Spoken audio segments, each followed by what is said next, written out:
Hello, Lynn Watts here with Wyatt the Wonder Dog Books. And today I want to talk about planting the seeds of hope. And certainly, hope is a very, very important concept for all of us, for us as adults, but it's certainly something that we want to share with students. And I think, in particular, it is probably one of the greatest gifts that we can give to students if we can instill hope in them for their future. So let's begin, first of all, with hope, what hope is not. And hope is not wishful thinking. It's not a dream for the future, unrealistic dreams. And it's not naive ideas about what is possible. It's not a fairy tale. Hope, and a good definition that I found, is that it's a rational assessment of current circumstances combined with an optimistic view of how we can impact our environment and create a more positive future. So notice all the action words that are involved in that, and all of the personal agency that we are teaching to kids when we're teaching them about hope. So I do think it's important that we just don't kind of voice empty words like you can do anything, or if you can dream it, you can achieve it.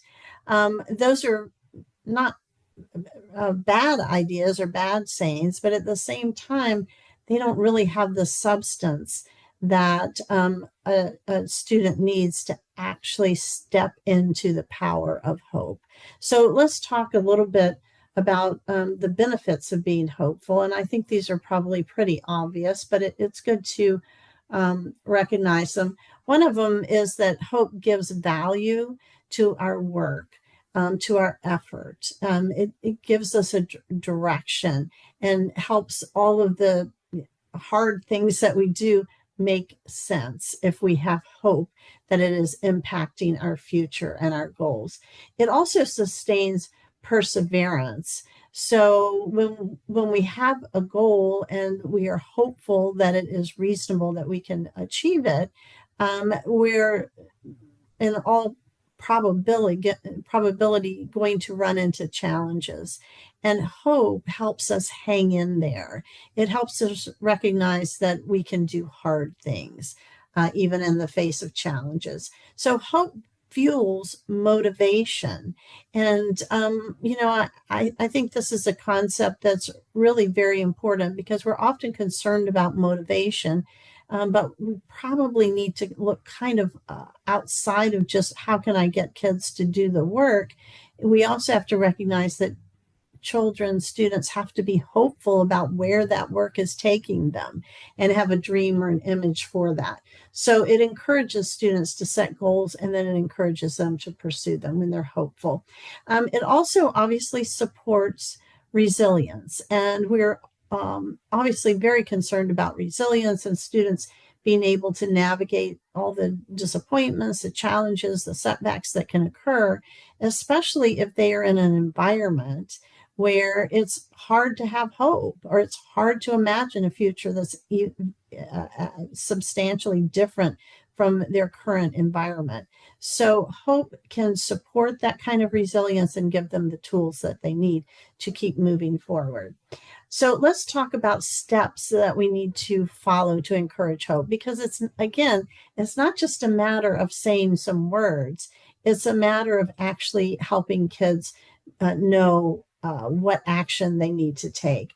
So the first thing, though, that we need to do, and this is often true in anything we're trying to teach, we have to look at ourselves as counselors, as teachers, as parents, and we have to make sure that what we are trying to share with students and the vision that we're trying to share with them is one that we also have and that we also support. So if we don't feel hopeful about a student and their ability to, let's say, overcome circumstances or setbacks, then we're not going to be able to instill hope or teach hope to them.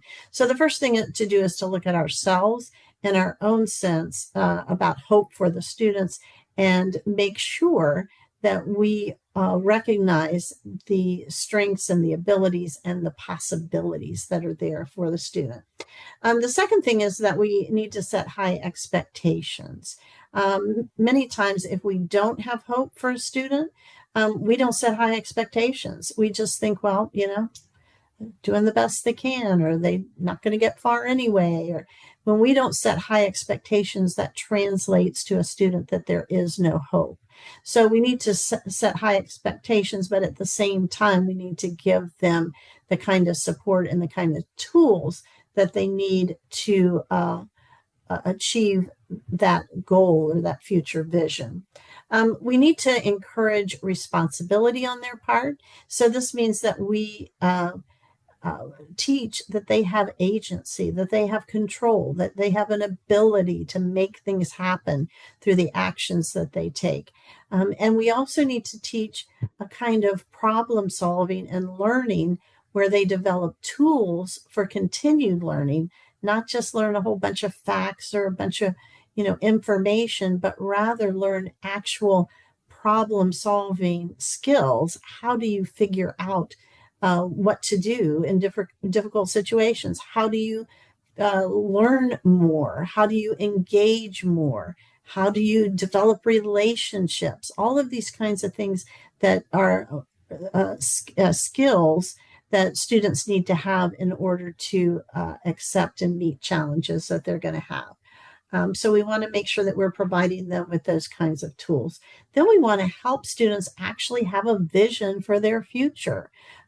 If all they envision is what they see around them, and that's not very encouraging, then they don't have anything to strive for. So we want to teach them about goal setting. We want to teach them about what the possibilities are, and then what the steps are that they need to take to achieve that vision and to get there. And then the final thing is that we don't want to forget to celebrate success, even small success. So even if it seems like there's one step forward and two steps back, we want to make sure that we focus on the positive, not ignore the negative. Of course, we want to recognize that and help students see how they can do better and how they can overcome that. But in particular, we want to make sure that we really are excited about, we celebrate success, we help them recognize success, and that even small success is significant, and it means that they are learning, they are changing, they are having an impact on themselves, on their environment, and that they are moving forward toward their vision and their future. So that is all about hope. Hope is probably one of the greatest gifts that we can give students because it extends beyond just today's lesson. It extends into their future and what they will become as they grow. So as always, I want to thank you for all the positive impact that you have on young children. And as always, thanks for listening.